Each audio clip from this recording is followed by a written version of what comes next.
Hey guys, it's Thursday and another vlog, I guess. I took a bit of time off from working on my work. I'm glad everybody's been really supportive of everything of this last week. It's been really busy. Everything I've had to do, I've been paying really close attention to all my work. I finished my first project. If someone aiming me out, I'm going to mute that and respond to them later because I'm talking to you right now. I got response for my first project and they really liked it, so I'm starting work on my second one right now, about third of the way through finishing it. So hopefully I should get a couple more projects done before the end of the month, and then I can actually have some money. So I'm sure most of that's going towards bills anyway, but one step at a time. Thank you everybody for your support. I'll try to keep you guys updated. You can follow me on Twitter. Twitter's probably the best place to give us on updates. I'm not going to be posting too much to my blog or Facebook or Reviewers Unknown or anything. I took a bit of time off tonight to watch the second episode of King of the Nerds. And I'm trying to decide exactly, I'm trying to figure out who exactly this show is supposed to be marketed towards. Because on TBS, it's sandwiched right between reruns of The Big Bang Theory and new episodes of Conan. And that's a very geek-heavy block. I know Conan is really popular. I used to watch him when he was on network TV. I don't really watch him on cable anymore. I kind of fell out when he stopped doing the show, when he kind of moved to the other shows, and that whole fight between him and Leno and everything. And that was right around the time that I stopped watching regular TV anyway. This is like the only thing I've actually watched on TV in probably over a year. But that's neither here nor there. And my chair is making a lot of squeaking sounds, but I'm going to try to ignore that. But yeah, I took notes. Well, 4 pages, well, 2 pages front and back of notes. But I don't really know who this show is supposed to be marketed towards, because if it was marketed towards geeks, they wouldn't have to explain as much as they do. I mean, something like The Big Bang Theory, you have characters like Penny who work as the proxy for people who don't know about this stuff, and then they have to explain things to her, and thus explain it to the audience. But the audience who does know about the stuff, they're just enjoying it, and they know what it's like to have to explain your passion with somebody who doesn't get it. So there's a relatability there. This, again, it just feels like pandering. Where do we start? The competition in this episode is a cosplay competition. And my immediate thought was the sci-fi series Face Off, where they did this so much better. They did this concept just so much better than in this show.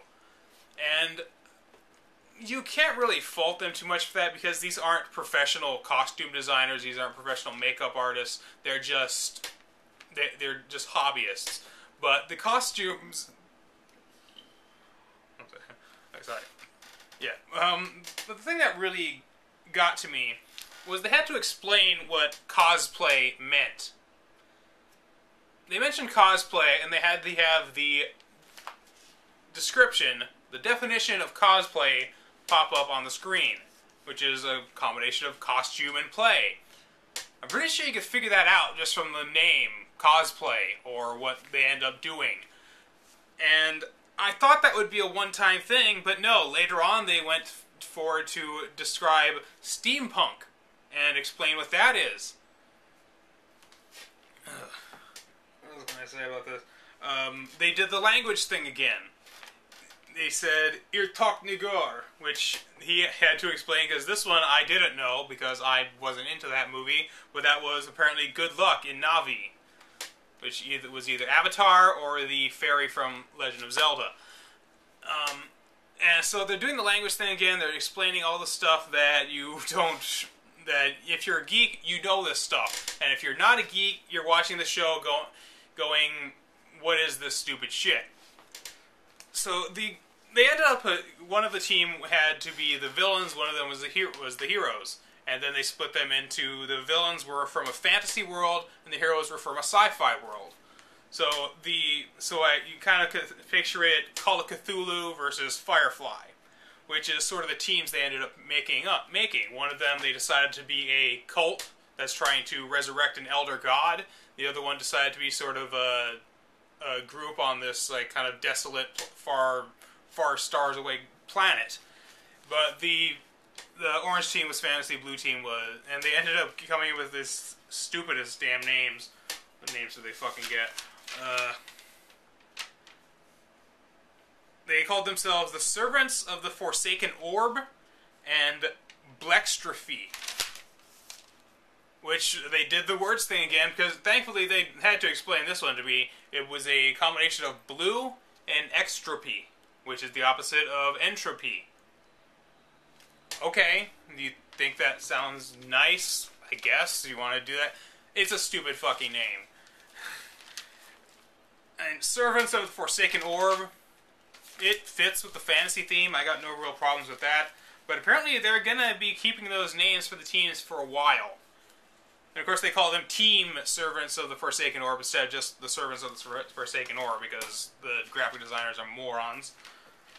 But yeah, they end up, the orange team had these phenomenal costumes. I don't know how long they had to put this stuff together, but their costumes came out great. The blue team, which was a steampunk, theirs was not so great. And of course they had more people fighting. They had Virgil and Alana at almost coming to blows at that time, because Virgil actually was trying to do this intelligently. He actually went to sabotage the orange team by taking all the useful tools out of their Radio Shack branded workshop. So they take all the scissors, all the wire strippers, all the like rulers, protractors.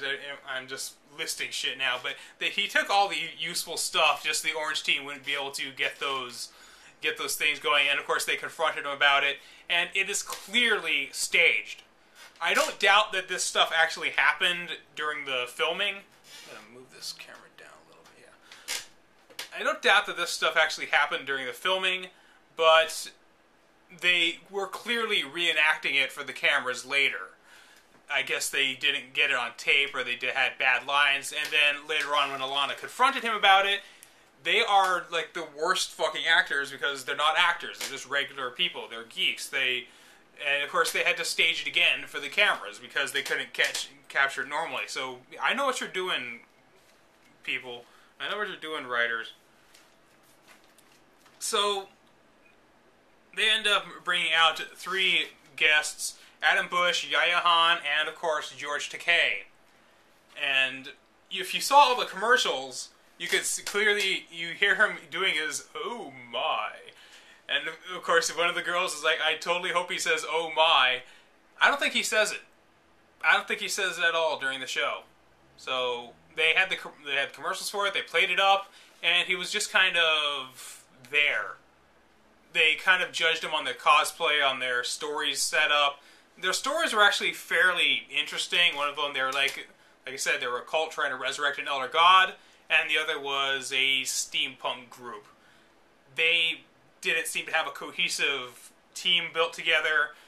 The orange team put on this rather, actually pretty damn good performance, well, all told, for amateurs.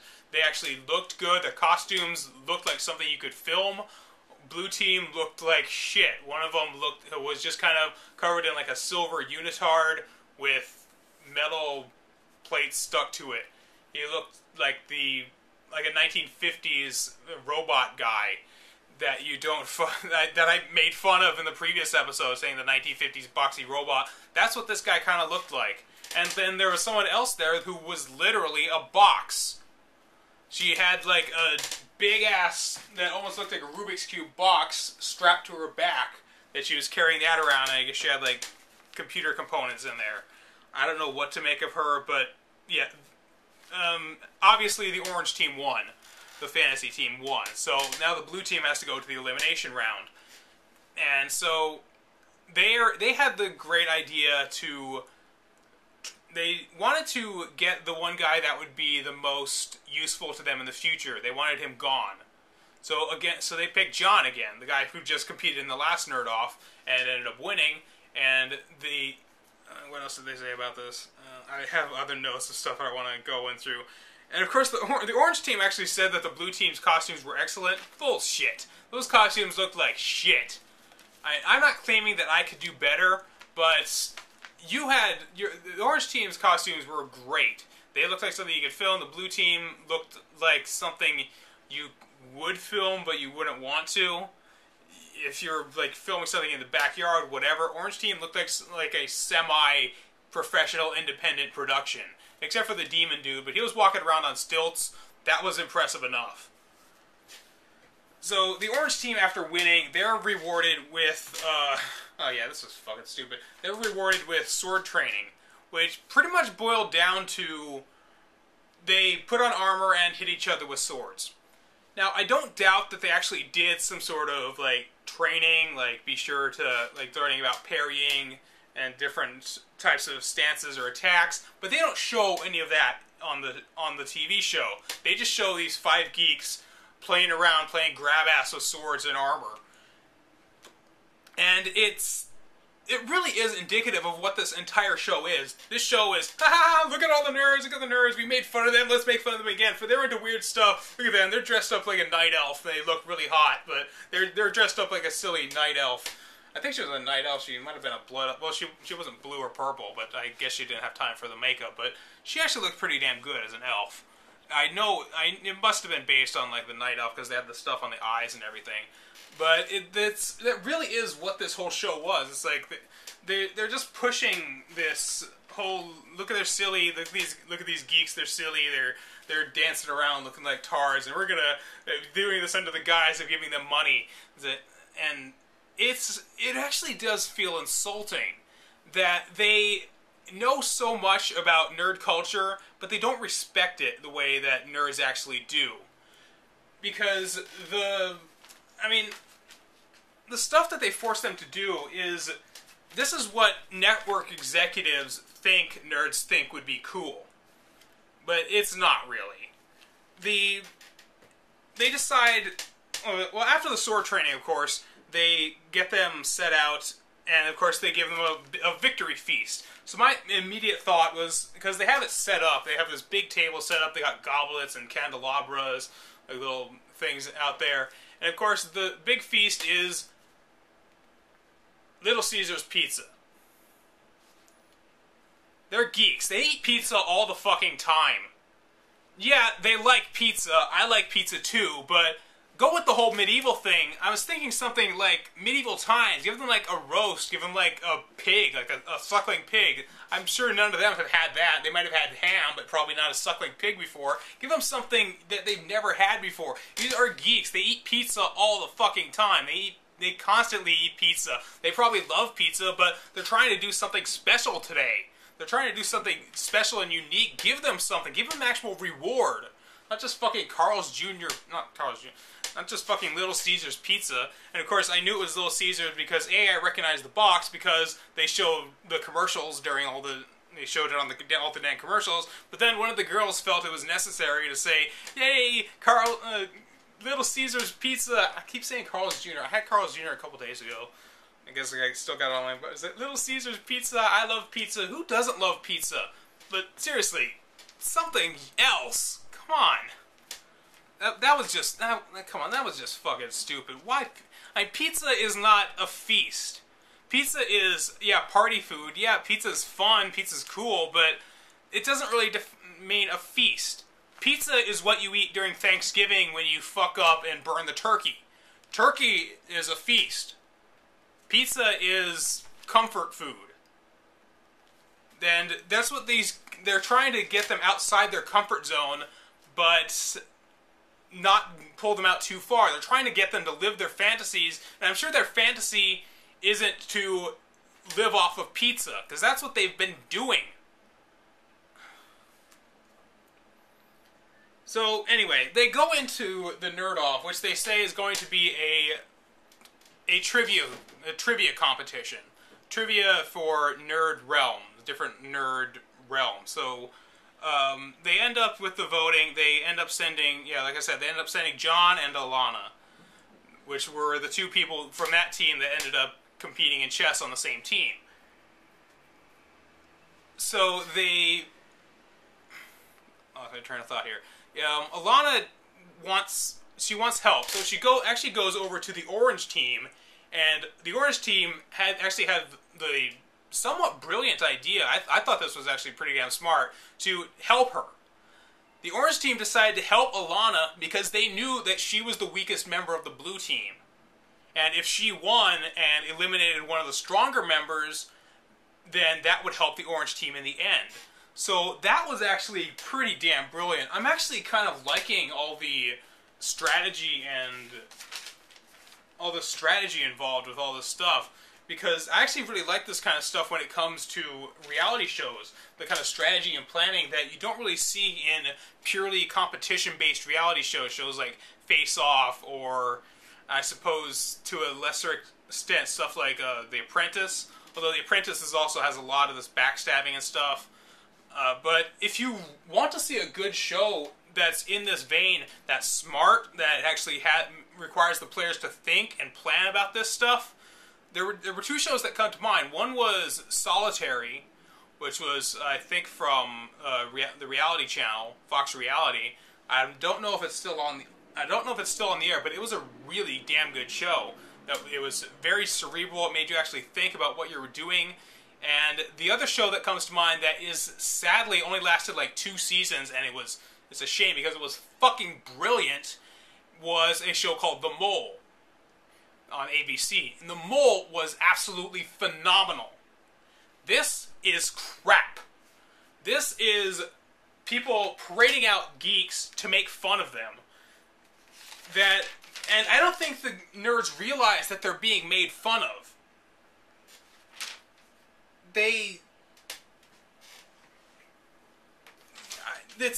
It's purely for the entertainment of the people that are producing it, but it's not even pandering at this point. I actually kind of feel sorry for these guys that they're pretty much being made fun of by the network executives that put them through this shit. And I'd imagine they're having fun. I mean, I guess I would like to be on a show kind of like this at some point, but I would never be on it because I would never pass through the screens or anything. I'm not outgoing enough or something. But I know these kids are kind of living their fantasies, but they're doing it at the expense of their own dignity. I think that they are kind of sacrificing a lot of their dignity to be on here because I know that the network executives are just laughing at them this whole time, saying, this is great TV, these people look like idiots, and they're acting like fools in front of the camera, and we got the camera right on them the whole time. This is going to make us a lot of money. And I think there's no better microcosm of that, no better idea than the shot of them rolling D20s down a hill at armored mannequins. That was the trivia thing. They asked them 4 trivia questions, one at a time, and each time they got one right, they got to roll one of the D20s down the hill, and if it hit a target, they get points from it. So that really just kind of sums up this series in one shot. The shot of them rolling a giant D20 about this damn big.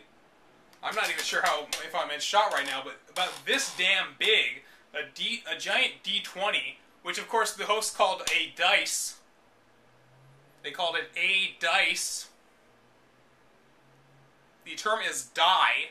The singular term is die. It's a die. But the host called it a dice. So, and that really is the thing. This is what network executives think nerds want to do.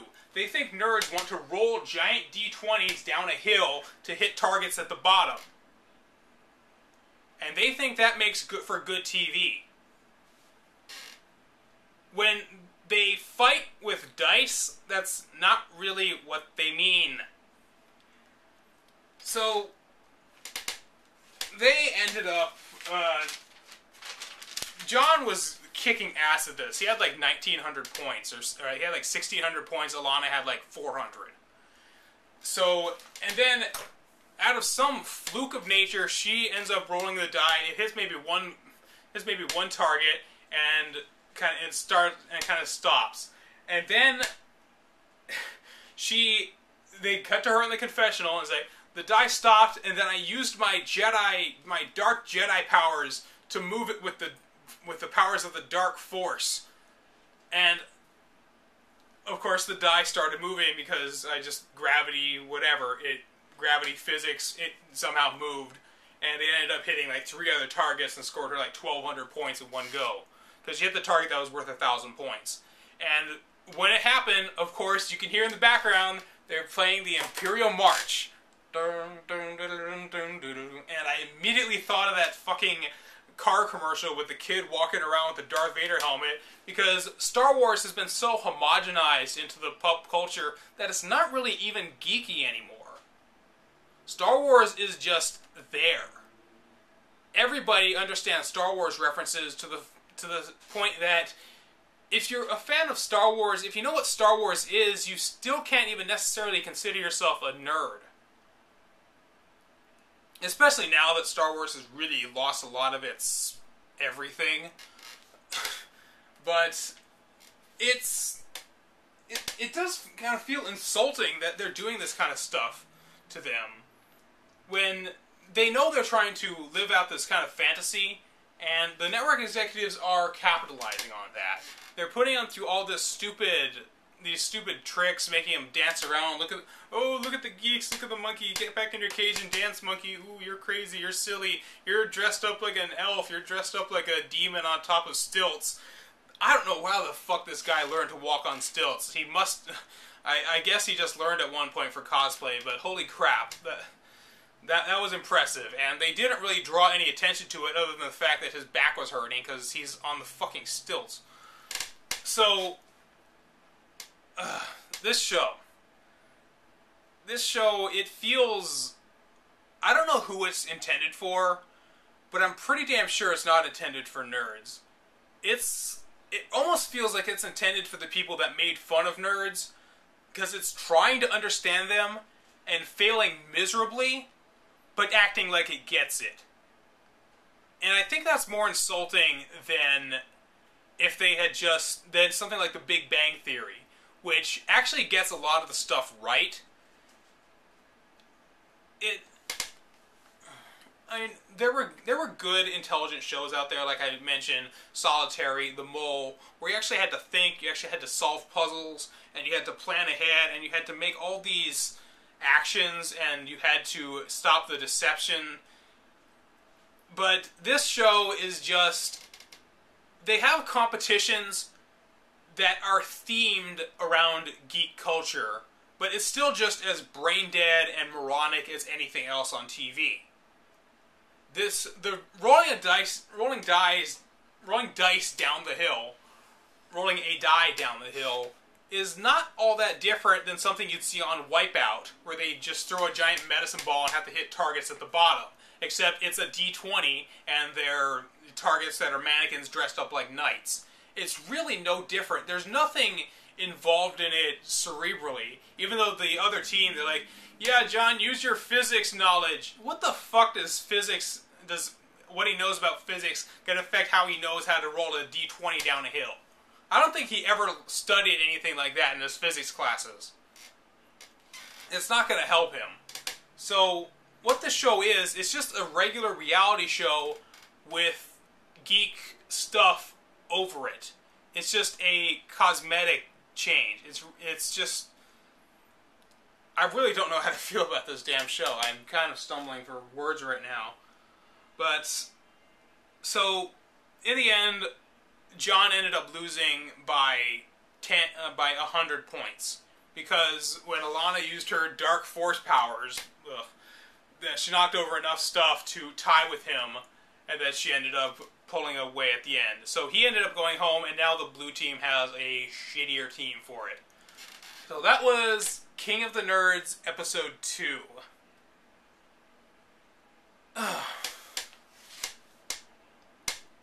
Virgil is just as much of an asshole as I thought he would be, and it's awesome that he is manipulating these teams so well. Alana and Virgil are not going to get along, and it's going to make for great TV. So I'm sure the executives are loving this. I'm sure the executives might have even pushed them into fighting each other, because I knew they had to they had to restage all this stuff. They probably don't even feel that badly about each other at this point. They probably like each other now. They probably think of the...